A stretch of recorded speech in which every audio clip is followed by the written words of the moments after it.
I'm David Quigley, Provost and Dean of Faculties, as well as Professor of History here at Boston College. It's wonderful to have so many of you with us here this evening. It's only right that we're gathered here in the Irish Room in Gasson Hall, the first building constructed when Father Gasson moved Boston College from the South End to here on Chestnut Hill back in 1913. This space connects us back to the second decade of the last century, the era of the Easter Rising, and the aspirations of an earlier generation of Irish-American Bostonians. My own family, or at least the Irish half, traces its own American origins to that era when my grandparents, David Quigley and Mary Hegarty, each making their way separately from the Inishowen Peninsula in Donegal to the Bronx, where they would meet in the years immediately after 1916. This university, this city, so many of us gathered here this evening can point to the events of Easter Sunday 1916 as a critical moment in our modern history. Across campus, from the McMullen Museum of Art to the Irish Studies program, colleagues have been grappling with the complicated legacy of the events 100 years ago this spring. This evening's program will give us an opportunity to hear from two leading figures in the public life of contemporary Massachusetts as they reflect on our own personal and collective connections back to the Easter Rising. Before turning to our formal program, allow me to explain that Father Oliver Rafferty, Professor of History and Director of Irish Studies program here at Boston College, will moderate a question and answer session with Congressman Neal at the end of the formal remarks. Father Rafferty is a leading scholar of modern Ireland and the author most recently of Violence, Politics, and Catholicism in Ireland. I also invite everyone to join us for a reception in the rotunda afterwards. On behalf of Father Leahy, President of Boston College, who is unfortunately traveling this evening and regrets that he's not able to be with us tonight, it's my great pleasure to introduce our two distinguished guests and speakers.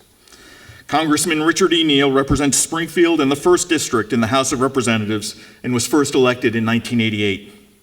Born in Worcester and raised and educated in Springfield, Congressman Neal is the Dean of the Massachusetts and New England delegations in the House, and he is a senior member of the Ways and Means Committee.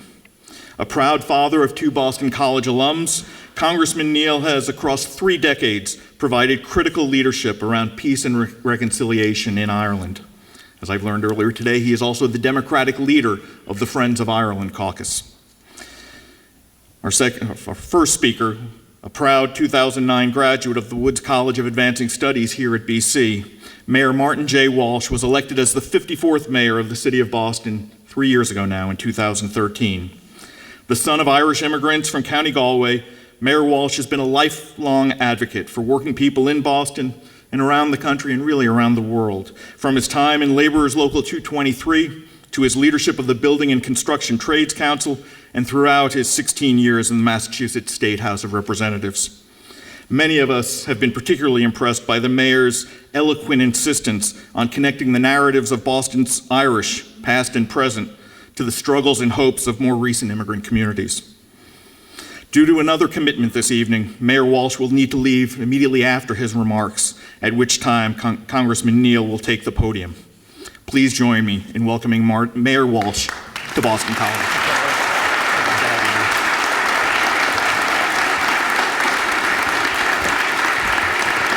Thank you.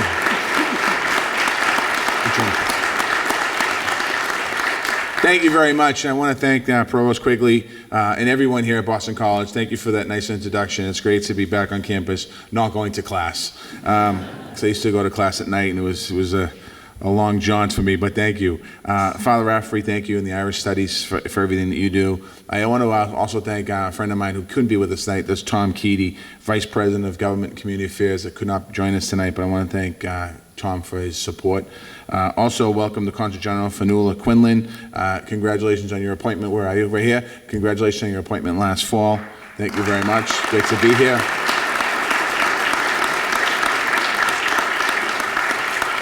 I'm not sure if they're here, but I know my friend and former colleague, State Representative Kevin Honan, is going to be here tonight. I want to thank Representative Honan and also City Councilor Mark Siomo for their support, who's from the neighborhood. I want to thank Sheriff Steve Tompkins, who's with us tonight, the Irishman in the front row. Thank you, Sheriff.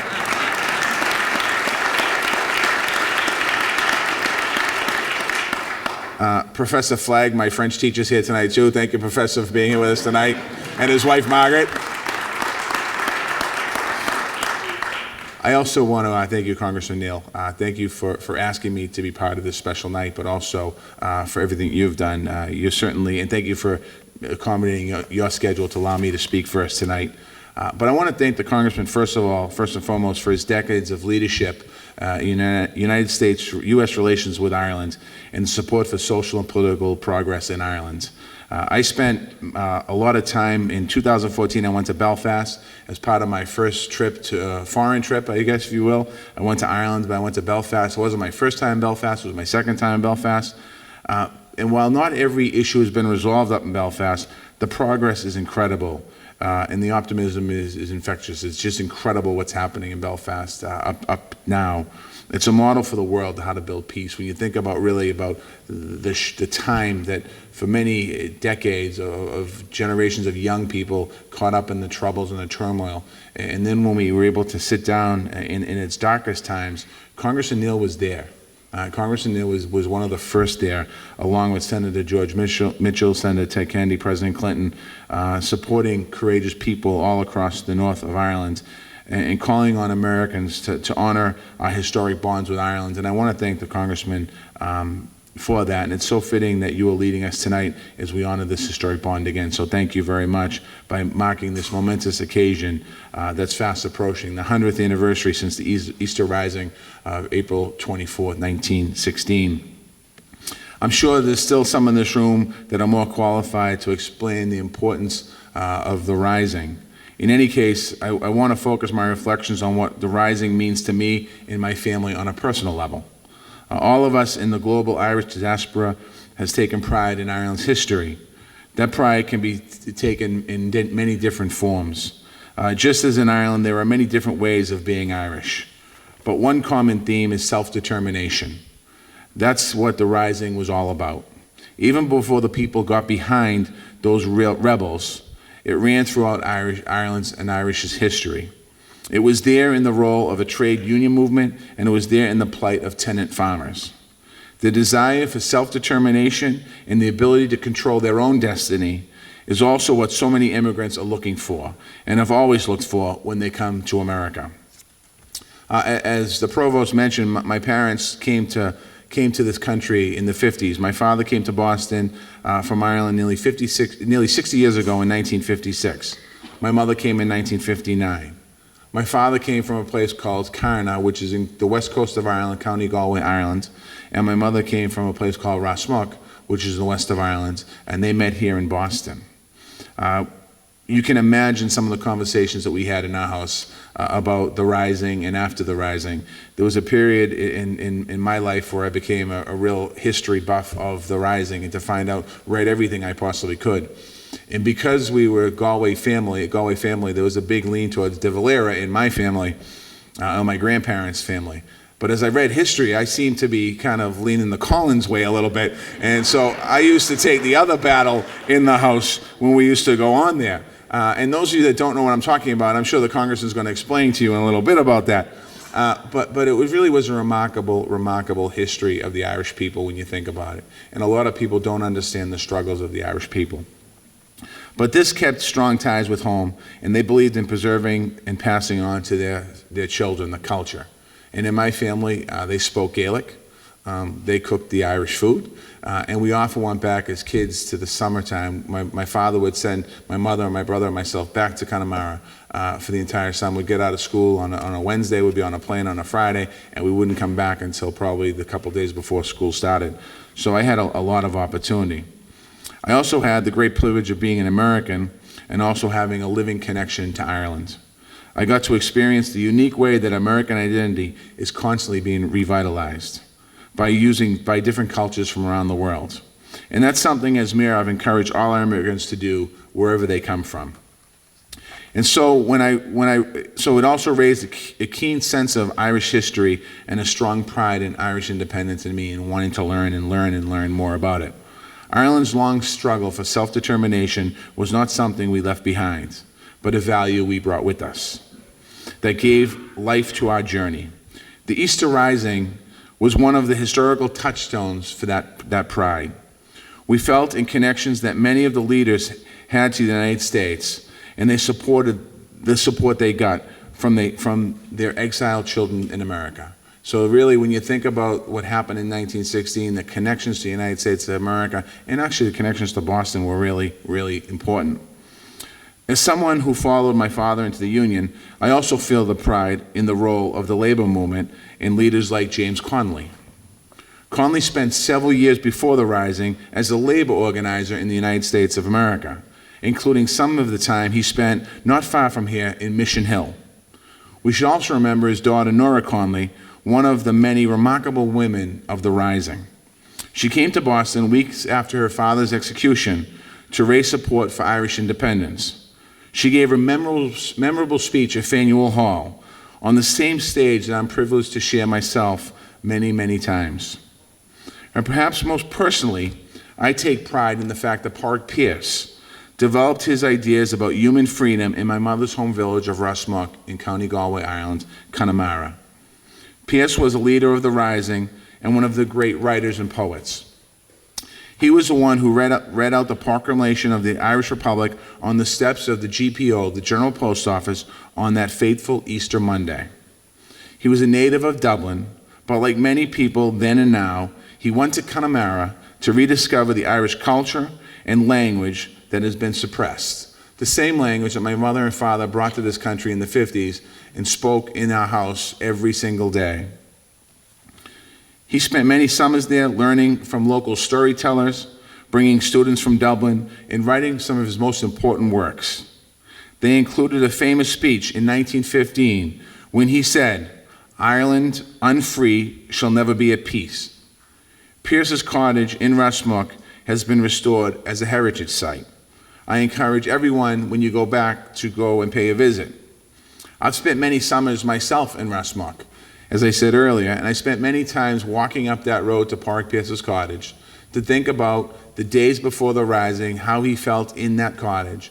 And I thought to myself the days that he never got a chance to go back to that same cottage and be able to continue the great writings that he did. I can testify to the way that the land there inspires you, and the people inspires you, and the culture inspires you. And in front of Park Pierce's cottage is a little lake, and around it is just green trees. The house is kind of off the road a bit in the back. It's as you go right into Russmuck, and you can see where he found a lot of time and a lot of peace to be able to really think about what it meant for him and what he was doing as a person, giving his life to a cause of freedom for the Irish people. And it was really a remarkable opportunity. It's something special to be able to trace back this desire for self-determination in the Easter Rising to the same place that gave my parents, who passed it on to me. I can say also in deep sense that these values and this history are what led me into public service, and the reasons I'm standing here today as mayor. I want Boston to be a place where anyone can make their own destiny. I want Boston to be a community that supports self-determination and freedom for people from all over the world. It's a universal human need. So it's important that we remember the Easter Rising, and as we take pride in this history, that we understand what Conley and Pierce did, and that all people want and deserve self-determination, and that the world unfree shall never be at peace. This desire is driving people all over the world today to strike for freedom, whether it's at home or on our shores.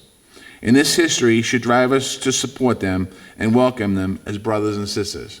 And again, before I close, I want to thank Boston College for putting on this series tonight. But I also want people in this room to take out of this room, when you think about what's happening in the presidential election right now and all the discussions that are happening, that many different people from many different cultures and many different nationalities have struggled for freedom. And we're able to talk tonight here at Boston College about a country that didn't have their freedom 100 years ago tonight. But after a group of men and women started a rebellion at a general post office in Dublin, and that battle lasted for about 6 days, and you saw a whole generation, a whole nation change after that. What happened that day led to a lot of important events in our world. One of the events that happened after this was in Haiti. of people fighting in Haiti for their independence as well, actually before this, fighting for independence in Haiti, getting support from the Irish people as well in that rebellion. So I want to thank you all for the opportunity. I want to thank again Congressman Neal, not just for being here tonight in this very important night, but I want to thank Congressman Neal for the great work he's done. And I want to thank all the people in this room that came from Ireland shores to be with us tonight, or decided to come here to raise a family in this country and bring your great history with us so we continue to remember your history. So thank you very much.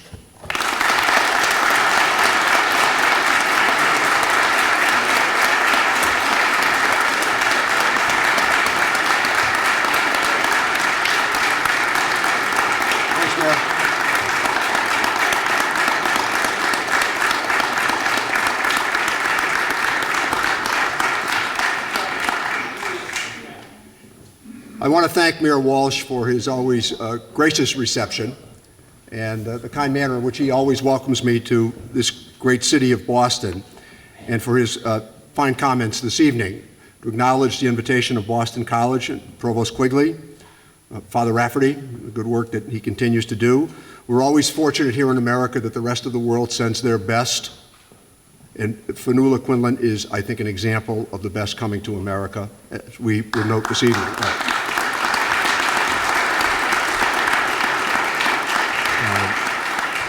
And one of the best people in my life, my daughter, Maura Fitzpatrick, who is a BC alum, and her husband, Ryan Fitzpatrick, are here tonight as well.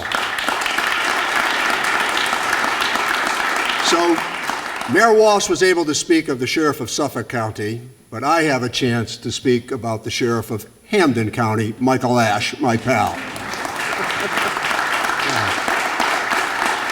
And a woman who's a scholarship on the great question of Ireland, Catherine Shannon, who her work has been unyielding over many, many years, and I want to thank you very much, Catherine. Archibald MacLeish, the well-known poet who actually lived in Conway, Massachusetts, he wrote that time is famous for its irony. So we honor and acknowledge this centenary of the Rising, and we honor the memory of the men and women who participated in an unyielding effort to secure Ireland's freedom.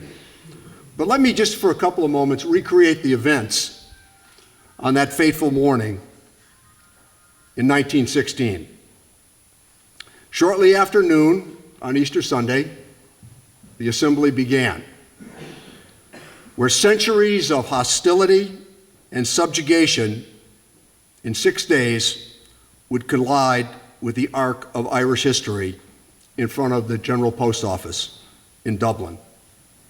The Irish question had haunted the British Empire for centuries, but at this moment, Ireland was about to be transformed, and public opinion in America was to be galvanized, because indeed those events inflamed Irish America. And recall that in 1916, that close to 20% of the American people traced their lineage to Ireland. For me, representing a huge Kerry constituency out there in Springfield, where I grew up with native Irish speakers, and a grandmother who came from Banbridge and County Down, I think gave me a great perspective on what happened over these centuries, and it allowed me in some way to reflect the wishes of my constituents as I took an aggressive role, beginning with the death of Bobby Sands in the north of Ireland. But recall that as Pearse read that proclamation on Easter Monday outside the GPO, which was to be a primordial moment in Anglo-Irish history, the big events were yet to play out. Michael Collins, the great man himself, described it as a bungled opportunity. It was met by wide derision by many people in Dublin. To some, it was a novel moment. To some, it was hopelessly romantic. But just about to all, it was pretty confusing. Yeats captured the moment, as I'll note in a few minutes, but we're reminded that it only lasted for 6 days, and many thought it was another hapless moment in Irish history and the desire for self-determination. Recall it had always been Ireland's misfortune geographically to be located next to England, indeed the world's great mercantile and military power of the time. And they were also obsessed with the idea that there would be an opportunity because of proximity, a launching ground for foreign invasion that would utilize Ireland's next-door neighbor position. But Ireland then became, because of it, England's first colony, but hardly its last. The 8th century antagonism played out on Easter morning against the background of World War I. When Edward Carson, who I'll talk about in a few moments, said he might be willing to prefer the Kaiser to the Pope. And that's documented by Tim Pat Coogan's good work. So when the Kaiser began to flirt with Irish nationalists and Scots-Irish Unionists located in the only industrial part of Ireland, the Northeast, that population had come from a planter class who had been loyal to the crown, and religious antagonism would abound. But the religious differences became accentuated with the Reformation because national identity on both sides took hold. It became Catholic Ireland and Protestant England. And we're also reminded tonight of the grit and determination of a determined people. Between 1845 and 1852, the potato blight known as An Gata Mór, or the Great Hunger, helped define, to this day, modern Ireland. When a population at that time of 8 million people, even to this day, is still hovering on the entire island, north and south, of about 6. 1 million people starved to death, and another 1 million people immigrated from the island. The reaction of the British government that it was part papacy and part a lack of motivation that had caused the famine, further antagonizing the relationship. But we should never forget here at this great institution of Boston College with such a rich legacy of Irish history and Catholicism, that many of the great patriots in Irish history were indeed Protestants, including Wolfe Tone, Robert Emmet, Roger Casement, and Charles Stewart Parnell. I call attention, at least in the case of the first 3, because they met either the hangman's noose or the end of the bullet in their determination. A distinct Irish culture began to grow, however, with the famine, one of great literature, extraordinary theater, music that we all grew up listening to in our households, and language, which was defining culture. And to this day, the Irish language has made an extraordinary comeback on the island of Ireland. And it has been used to promote culture, and some would argue a great sense of nationalism. But failed rebellions in 1798, 1803, and 1848 continued to alarm the English government. But there was on occasion some opportunity for a breakthrough. But frequently, the alliance between the Conservatives and the Orange Order reverted to intransigence. Remember as well that the Scots planter class would consider themselves today even to be first cousins of those who reside in the 6 counties of the North. But as Conservatives aligned themselves with the Unionists to preserve legislation called the Act of Ireland, which yoked Ireland to England, and Gladstone called a foul moment in the transactions of history. But it was Gladstone who warned the English people, twice suggesting home rule. And this is important because even as events continue to play out in the North, which I'll speak of in a little bit, Gladstone, like Churchill later on, warned privately and publicly that you will win the war of subjugation on the island of Ireland, but you will eventually in England lose the argument because of Irish America. So on Easter Monday, when Patrick Pearse read that proclamation of Irish independence, the cause appeared hopeless. Pearse, incidentally, had come to Springfield in an effort to raise money, and there was a strong presence in Springfield of Clan na Gael. For those of you who have seen many of the great works of Tim Pat Coogan, there is one very famous photograph of the men with the long rifle on the streets of Dublin.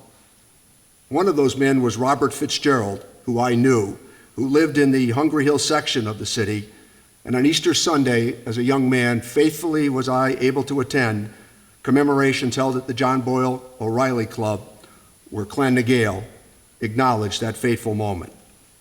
The rebellion was ruthlessly put down, but the embers in Dublin and across Ireland were still smoldering. The subsequent English decision to harshly deal with those who had participated in the rebellion created for them, once again, a public nightmare. In Ireland, one thing we could always count on, and that was the English would overdo it. The executions began on May 3rd. They forever changed Irish history and helped to bring about Irish independence. It was Pearse who cleverly included in the proclamation a call to, quote, the exiled children of Ireland living in America. As outrage played out across the world, we're reminded at the backdrop of World War I, England knew that they were going to need America in World War I, and American denunciations of those murders were particularly harsh. Overnight, these men and women became heroes. And recall, for the women that are here tonight, it was Constance Markovitz whose job was to defend St. Stephen's Green. Now, even the British Prime Minister Asquith was caught back-footed. The writers, like George Bernard Shaw, rose up and proclaimed their Irishness even though they were dependent upon an English public for their subsistence. Yeats wrote the mystical words, and James Joyce, in his own way, even armed himself and came to the aid of the rebellion. Yeats wrote, "Was it needless death after all for England, so they may keep faith? MacDonough and McBride and Connolly and Pearse, now and in time to be. Wherever green is worn, are changed utterly, a terrible beauty is born." Asquith so troubled by world opinion that he visited the prisoners. He remarked on how young they were, and also on how bravely they had fought against the great military power in the world. If you've ever had a chance to visit Stormont, which is a magnificent architectural achievement, you will see a statue to Edward Carson, the founder of the modern Unionist state. He negotiated time and again to keep Ulster, as he called it, in the United Kingdom. But he also was sensitive to the words of Churchill when he threatened Churchill at one point and said, "Maybe the Kaiser will be okay." And Churchill said, "I will level that city in one night, if that's attempted." So Carson at Stormont still stands supreme when he offered the suggestion that it would be a Protestant state for a Protestant people. But it was those men and women on Easter morning who wrote the script for a modern, free, independent Ireland. The Act of Ireland partitioned Ireland, a gerrymandered state of 6 counties. But satisfy yourselves with this tonight. If we were sitting in this room 25 years ago, there were 30,000 British soldiers in an area the size of the state of Connecticut. British soldiers patrolled the streets vigorously and conducted themselves against any effort by nationalists to raise any sort of cause. The RUC The Royal Ulster Constabulary, that name has now been changed. And you know what's nice? You can travel across that border today and not have any idea you've crossed into a different part of the United Kingdom. The watchtowers are gone. There's no border, as I noted. And Jerry Adams could attend funerals now for those Unionists that he had battled with over many, many decades.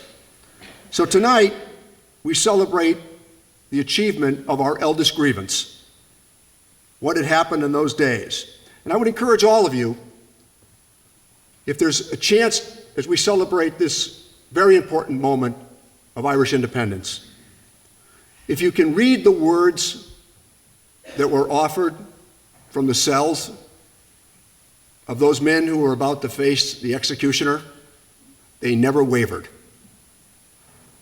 And as mothers and sisters walked away from the site where they would be executed, they could actually hear the bullets that were killing their sons or brothers. But they never once regretted what they had done. And Pierce's words are so powerful. And remember that Plunkett was married in jail, and he was executed that afternoon. So those men, who, as I noted in my opening comments, were widely ridiculed for what they had done against long odds. 100 years later, we celebrate their determination, we celebrate their courage, and tonight here in America, I want to thank you because it is the American dimension that continues to keep the attention of the Brits in the north of Ireland, and not to miss that point. So thank you very much, and I'm happy to take some questions from the audience. Thanks to Boston College.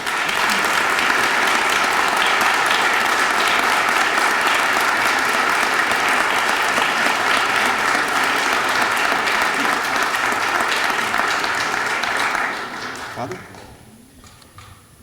So thank you very much indeed. As the Congressman says, we do have time for questions. In fact, we had originally scheduled half an hour for the questions. Of course, that was before we knew that the mayor had to leave early. But to have a whole half an hour of questioning the Congressman might seem too much like a meeting of the Inquisition. But let's see how we get on. Any questions? Yes. This lady.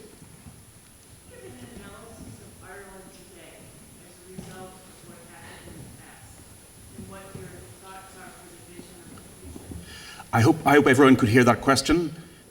Could the Congressman give an analysis of Ireland today based on his knowledge of Ireland's past and what his vision is for the future? Mm-hmm. Well, it's a terrific question because one of the things I think that is extraordinarily different today than it would have been for my grandparents, the Irish are a confident people. They're very confident about their future. They're back after years of difficult economic times, where the amazing work of the Celtic Tiger fell into some state of question, but not to miss the point, again, it's that determination that continues to make Ireland, now in its return to growth, the envy of Western Europe. And I just will say this with some great satisfaction and pride, and to say it here at a place like Boston College, they're the most learned people in Europe. I mean, they read more books than anybody in Europe. They still value education supremely. And one of the nice things on an afternoon, if you're at a pub, conversation with words that, as you know, are carefully parsed, endlessly parsed for meaning. So I think that they continue to thrive. And incidentally, I think across the North now, you now have a nationalist majority in 4 of the 6 counties. And as you watch immigration, the families in the North, they have larger families. And the Unionist families, they tend to migrate Scotland and to England as time has gone on, so that population is continuing to change. I always think this, that it's important to recognize that we should never present ourselves as in the North, for those of us who have been vigorous in our support of nationalism, we should never present ourselves as waiting to do to them what they did to us. Do you know what I mean? In our history, frequently, under the heel of history, we don't ever want to present ourselves as comeuppance. We're past that. Please. What are the relations like between Protestants and Catholics in the United States? Well, the question is, what are the relations like between Protestants and Catholics? It's a nice historical question, because I had a group in from Belfast last week, and they were all young women, and spent about an hour with them. And, you know, there was a time in the North when the Unionists, or the Loyalists as they're called, they spoke Irish. People forget that. When Ian Paisley, and I was there the day that Ian Paisley came to call upon Bertie Ahern, I was there. And when Ian Paisley got out of the car and said, "I must take that man's hand," that's the exact quote. He said, "because I'm an Irishman." There aren't many of us who thought we would ever hear those words from him over decades. So relations have improved. A growing economy will continue, I think, to improve those relations. But you've seen this whole scale change in the way the nationalist community and the unionist community, they try to interact. And that's not to miss the point that there are still a lot of hard people. And as I said to these young folks that came in last week, we've decommissioned the guns. Now we depend upon you to decommission your hearts.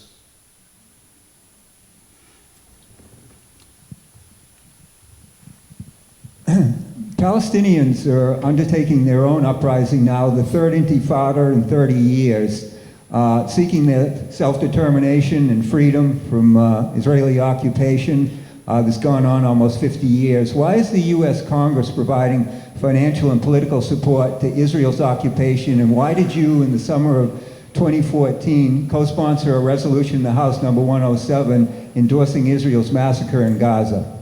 Well, first of all, I would say I wouldn't support massacre in Gaza. I think that would be clear to the audience. And secondly, I think that argument has substantially moved, even in the Middle East. There was a time when nobody spoke of a two-state solution. Today, people freely talk of a two-state solution. And if I can kind of gently and diplomatically perhaps address part of it, I think at Camp David, Bill Clinton negotiated a pretty good deal in the closing months of his administration. And what he did in the closing months of his administration with Ehud Barak, he essentially gave Yasser Arafat about 65% of what he wanted. So I'm going to take that to the question of the North of Ireland for one moment. Sometimes the hardest thing that you have to do in politics is to stand up to people who love you. It's always easy to stand up to people you disagree with. And where I always have thought Sinn Féin did a great job in the North, they always prepared their followers for what was not going to happen. The other side, on the unionist side, they held out the false promise of what was going to happen. So I think that where I would be critical of David Trimble for not having seized the moment, and I would also acknowledge that when the moment came where Dr. Paisley had no more room to maneuver, he took the moment and ran with it. And I would suggest that Yasser Arafat at Camp David with Bill Clinton at the end of his administration and Ehud Barak, he missed the moment.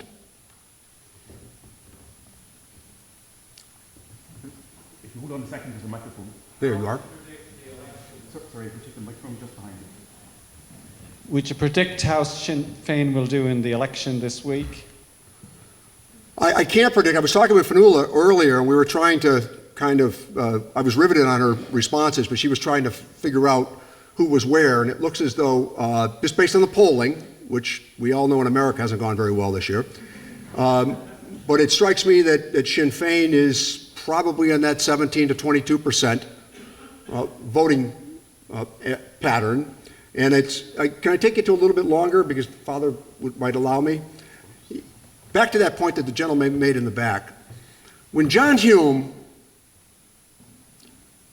really embraced America before anybody else did on the national question, one of the things that Hume used to say is, we are not going to bomb them into a unified Ireland. And John Hume would also say, as I was relating to Fionnuala, who I'd stayed at his home, and I'm as friendly with Hume and regret his illness, and at the same time been very friendly with Jerry Adams and Martin McGuinness. And by the way, after the peace accord was signed, I welcomed Ian Paisley to the Capitol. That's what you do. And Adams would always say, when they do the right thing, you guys got to say so, because that's how you encourage greater participation. But to my point, to the one you've raised, one of the things that was amazing about Hume, when Hume embraced decommissioning and a visa for Jerry Adams, it pretty much put SDLP in a secondary position amongst the nationalist parties. And Sinn Féin became the nationalist party, even though for many decades unionists would say they represent a minority of the population. They are now the major party on the nationalist side in the North. And the Brits would always say to us in Congress, you need to support the UUP, the moderate unionist party. And Paisley completely outmaneuvered them.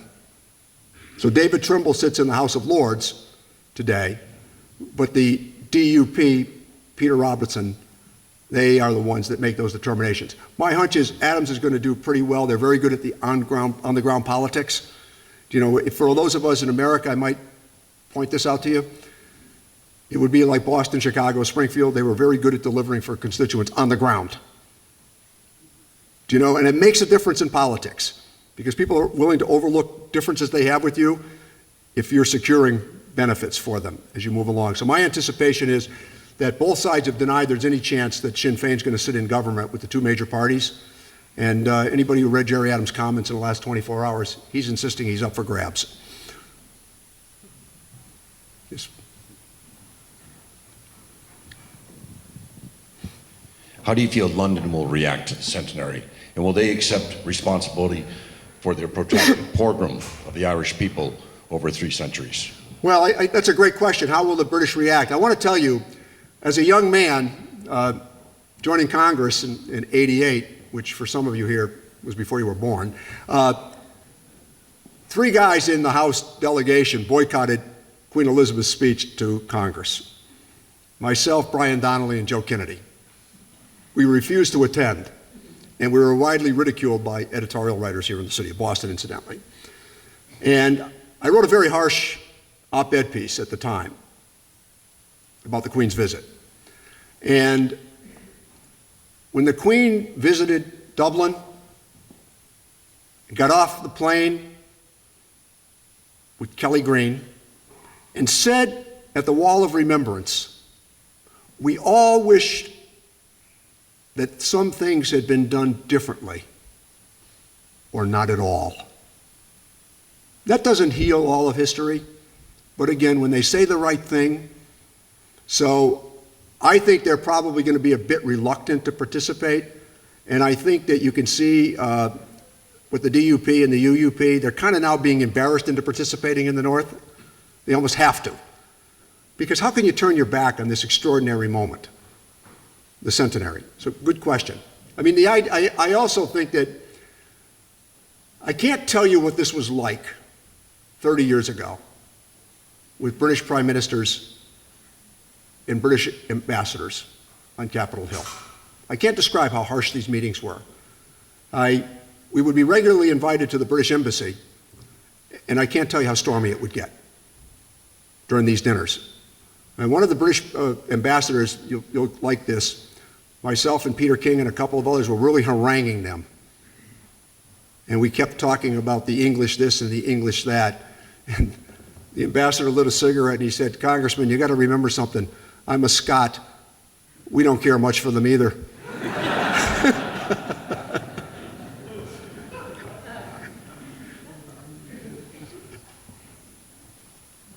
Just at the back. There's a microphone there. Sorry, I'm just wondering how influential certain media was here in the United States. The Boston Globe, for example, wrote so much about peace, and I just wonder what effect it had over there. I mean, we were all Irish whether you're Irish here or not, you saw a lot of media, and I just wonder whether there was an effect. Well, there are a number of people. I think Kevin Cullen deserves a pat on the back for that, and I also think Joanne Moriarty in Springfield deserves a pat on the back for her work on it. And I'm trying to think of a young guy who was a reporter for the Worcester Telegram. They all did great work. You know, just a quick synopsis, because I think it's worth noting. One of the things that happened beyond Bill Clinton's courage in standing up to his own State Department and granting that visa to Jerry Adams, and Adams kept his word. He kept his word after that visa was granted. But what's significant about opinion here in America was that fundamentally changed the relationship when Clinton granted that visa to Adams. Because recall that the Brits said this will damage the relationship between America and Great Britain. And Clinton granted the visa over those objections. So I think that opinion played out, and I will tell you this, as I said earlier, it is the American dimension that has helped bring about this day, where these issues can be freely acknowledged and celebrated. And I think that the writers I've just given credit to were really instrumental. And I must say this to you, I think that for all of us, we all cherish St. Patrick's Day, but it's more than just drinking green beer. It's a cultural achievement that the world envies. And again, back to music, art, and literature, it's everything we all grew up with. And then the world wanted to celebrate it. And I think that these writers did a terrific job in helping that argument move along. Better, by the way, than some of the big dailies nationally. Yes, please. In 1916, although there was a great empathy towards the Irish by the Irish Americans, what was the majority like in the United States in 1916? I presume many of them probably English heritage as well. Yeah, they did. And you raise a very important question, because I can say this, I think, with great satisfaction and alacrity. Irish nationalism in America has always been stronger than Irish nationalism in Ireland, largely because of why we were here. So we kept the memory here, the harshness of what had happened because of immigration and famine, and they brought those stories with them. And while the Irish in Ireland tended to get on with their business, and remember, even at the centenary, the Irish Times demanded that these folks be dealt harshly with. The editorial writers demanded that something be done with these guys. So opinion on the island of Ireland was very mixed about what they'd attempted to do. And I think that in America, it was very different because of Clan na Gael, the Irish Republican Brotherhood, the Young Irelanders. They all participated in unsuccessful revolutions. And by the way, on the losing side of those revolts, you had to come to America because you were wanted. Good question. One last one, which is always dangerous. There's two here, yeah. There's some talk about kind of revision of history concerning 1916, what parts were actually played by what should be, and so forth. That's part of mine. I wonder what your opinion of that was. And also, there's some concern that the celebration of the centenary might inflame nationalist radicals again. Catherine Shannon will tell you I've had a long history with the hardest men and the hardest women on that island, and have known them all on a first-name basis forever. I could cite their names for you and cite the moments. They've all gone mainstream politics with a representative democracy. And I would say this because your question's right on target. Woe be to he or she who defies the Good Friday Agreement. There is no longer any talk. I mean, when at one time in Springfield, I knew what was happening when you would have these gatherings and the hats were passed. That doesn't exist anymore, because the hardest men who, by the way, did the hardest time. I always remember Davy Irvine, who was about as hard a loyalist as you ever were going to meet. If you met him, he had the tattoos on his knuckles. And incidentally, Jerry Adams went to his funeral at a Methodist church in the Loyalist community. But he said, always remember this, Congressman, because these guys are tough guys, and you knew what they did on Friday nights. And he said to me, always remember, Congressman, he said, Paisley did the talking, we did the time. That's a very important consideration, and I remember meeting with some of those widows in the unionist community at the Irish Consul General's office, and those women saying, all these kids dead because of those words. Remember, those murders were entirely sectarian. Nobody even talks about that anymore. And that representative democracy at Stormont, with all its faults, is functioning. And I think that we all need to honor that tradition and give a cold shoulder to anybody who says fracturing the Good Friday Agreement can be a path forward. I'm intransigent on that issue, and I say that to the hardest men, because I still hear from a few of them from time to time. And by the way, can I say this to all of you bluntly? I've said this to people before who have been critical of the Good Friday Agreement. They've said, I'm not more Irish than Jerry Adams or John Hume. They say it's the way forward. It's the way forward. Last question, for I know it's going to be a sympathetic one. Speaking of the way forward, the United Kingdom has a referendum coming in June. How might that affect the situation in the North? Well, the Irish are seafaring people. And you can see the Unionists and the Nationalists, they don't want Britain to leave European Union. Because the two islands, they have a very strong free trade seafaring history. And I mean, if you look at the documents for most of you in the room where your parents or grandparents came, they came from through Liverpool. That was the point over. Or in Springfield, they called it the next parish over. But the point of entry usually was through Liverpool, and then you were on your way. And I think that it reminds everybody of just how important trade has been to those two islands, and they don't want to see anything change. I mean, the Irish are great exporters, and again, just with some satisfaction, the dairy products, they're as good as any you get. When you're there, you savor those moments because those farmers really put something into it. And not to miss that point that they want to export those goods all over, and the breaking down barriers on trade is largely a good idea. That's it. Thank you very, very much.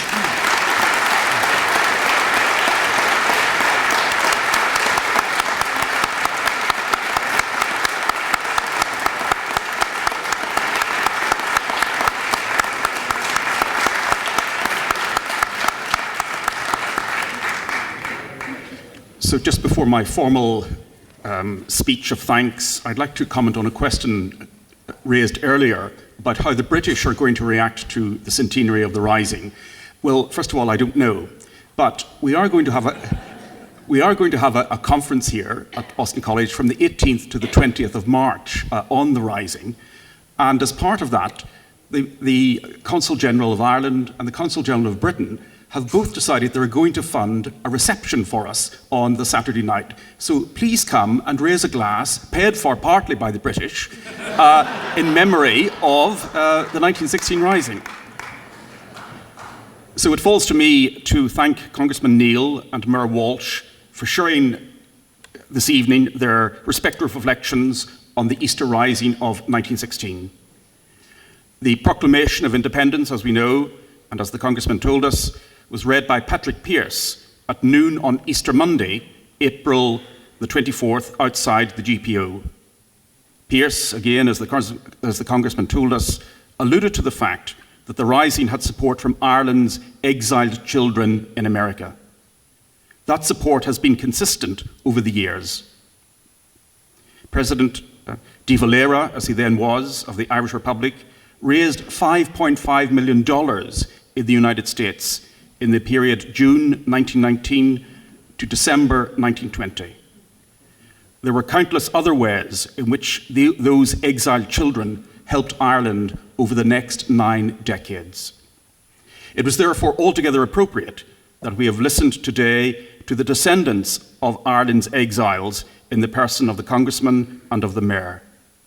The Congressman is descended from Irish nationalist grandparents on both sides. And as we heard, his maternal grandmother comes from the same part of Ireland as I do myself, that is to say, from the Black North. Throughout his career in Congress, Congressman Neal has not only been a great friend of Ireland, but a consistent advocate of the United States' involvement in the Irish peace process. He is the co-chair of the Ad Hoc Committee on Irish Affairs and has been chairman of the Friends of Ireland since 2007. And when in 2005, the Irish Republican Army put its weapons beyond use, the procedure whereby they effectively disarmed, the Congressman met with Sinn Féin leaders to congratulate them on this essential aspect of the Northern Ireland peace process. He has kept closely in touch with developments since then, and in 2009 invited Sinn Féin President Gerry Adams to Washington for the inauguration of President Obama. President Obama, by the way, when he was running for the presidency, first of all, the first time, was interviewed by RTE, the Irish State Broadcasting Company. And the reporter said to him, "Are you going to come to Ireland at some point?" And he said, "Look, with a name like Obama, I have to be Irish, since all Irish Gaelic names begin with an O or a Mac." But of course, the president does trace his Irish connections on his mother's side to the 18th century Carney family in County Offaly. Mayor Walsh's Irish connections are more recent. Both his parents came to Boston from Ireland in the 1950s, where they met and married. The mayor, as we heard, has made a number of visits to Ireland in his childhood.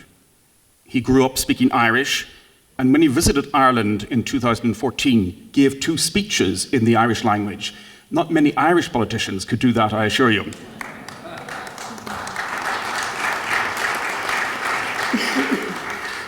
The visit of the mayor to Ireland in 2014 was a watershed in the relations between Boston and Ireland. It was widely covered in the press and on TV and radio. His presence made the people of Carna, County Galway, where his father is from, especially proud. As someone remarked, he is our Jack Kennedy. And one old lady describing the cleanup and the redecoration of Carna in preparation for the mayor's visit said that they were preparing as if the Pope himself was coming. So to be compared to JFK and to the Pope takes some doing. The Rising gave birth to a reinvigorated sense of Irish nationalism and separatism, and perhaps fulfilled Patrick Pearse's dictum that out of death springs life. But it also, at one level, gave rise to the certainty of a divided Ireland, and of course to the Civil War, as each side competed for one particular view of what Ireland should be, with both sides appealing to the sacrifices of the men and the women of 1916. The Rising, of course, was a tragedy in human terms. At its end, large sections of Dublin city lay in ruins. The destruction, of course, was caused by British artillery shells. However, James Connolly had miscalculated in the matter, thinking as he did that a capitalist government would not use heavy artillery to destroy buildings dedicated to the capitalist enterprise. Of those who died, we know the names of the leaders who were executed, but in all, 485 people died, half of them civilians, 40 of them children. That is the reality of war. In some historiographical circles, it's now fashionable to ask if the Rising was necessary. Even at the time, no less a person than Yeats could write, "For England may have kept faith." But that, of course, was the difficulty in the relationship between Ireland and England stretching back hundreds of years. Would England be true to her promises? The rebels of 1916 thought not. There's another aspect of the Rising that, of course, was, as the Congressman told us, the context of World War I. Bishop Patrick O'Donnell, the Bishop of Raphoe and subsequently the Archbishop of Armagh, in writing his reflections on the question of was the Rising justified from the point of view of Catholic moral theology, he could write this, that although the Irish nation shall never forget those who died in Easter week out of devotion to Ireland, neither will she forget the multitude of her sons who shed their blood so freely in Gallipoli and France to die for Ireland, thinking as they did, like John Redmond, that World War I was also a war for Ireland's freedom. As we keep the memory of the Rising and of those who died in it, we do so not for purposes, and again the Congressman adverted to this, of trying to stoke up ancient antagonisms between Ireland and Britain. It is rather to commemorate those who, again, in the words of W.B. Yeats, dreamed and are dead. And what if excess of love bewildered them till they died? I reiterate, Congressman, and the Mayor in his absence, our sincere thanks for your reflections tonight on these and many cognate issues. Thank you very much.